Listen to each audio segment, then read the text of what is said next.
भारत के सबसे रोमांचक गेमिंग प्लेटफॉर्म विंजो पर हैं 70 से भी ज्यादा गेम्स। तो खेलो अपने मनपसंद गेम्स और रोज जीतो करोड़ों के इनाम। Download now from winzogames.com। Game में वित्तीय जोखिम शामिल है और इसकी आदत लग सकती है। जिम्मेदारी और अपनी जोखिम पर खेलें। मार्च के मौसम में हीट वेव हो, ये शायद ही कोई सोच सकता है, लेकिन ऐसा हुआ है, दिल्ली में हुआ। और क्यों अचानक इस तरीके से मौसम ने अपने तेवर बदले हैं, वही बताने के लिए हमारे साथ दिल्ली प्रादेशिक मौसम विभाग के डायरेक्टर डॉक्टर कुलदीप श्रीवास्तव साहब हैं।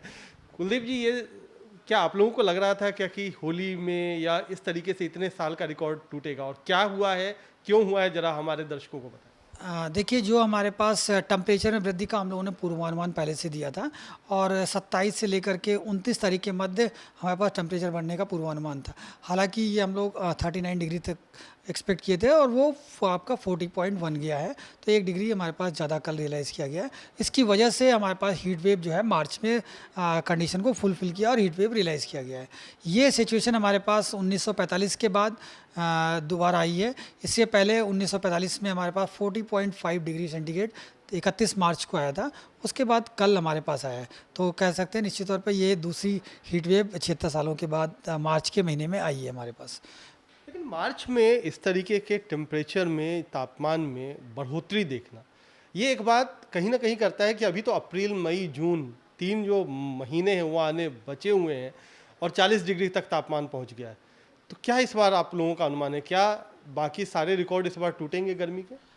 देखिए, जो हमारे पास शुरुआत से आप देखेंगे कि जनवरी, फरवरी, इनमें नंबर ऑफ वेस्टर्न डिस्टर्बेंस काफ़ी कम रहे। जनवरी में एक आया है, फरवरी में एक आया है, और मार्च के शुरुआती 15 दिनों में हमारे पास 4 वेस्टर्न डिस्टर्बेंस आए थे, जिनका प्रभाव प्लेन्स में रहा था। लेकिन उसके बाद से 15 मार्च, 16 मार्च के बाद से कोई एक ही वेस्टर्न डिस्टर्बेंस आया, उसका भी जो इफेक्ट है दिल्ली एनसीआर पे एक ही शॉर्ट पीरियड के लिए रहा था।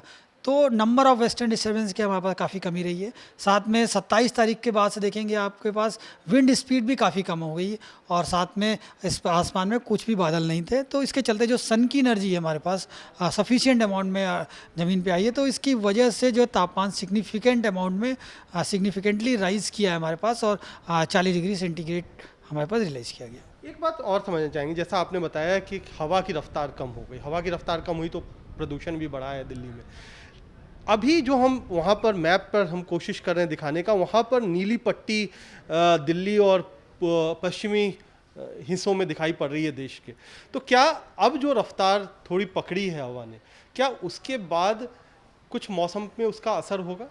निश्चित तौर पे जो हमारे पास जब भी हवा की स्पीड बढ़ती है, तो उससे जो है तापमान उतना सिग्निफिकेंटली नहीं बढ़ता है। तो जो कल जो तापमान हमारे पास 40.1 डिग्री सेंटीग्रेड हो गया था, उस समय हमारे पास देखेंगे कल हवा की स्पीड लगभग 7 से 8 किलोमीटर पर आवर की थी।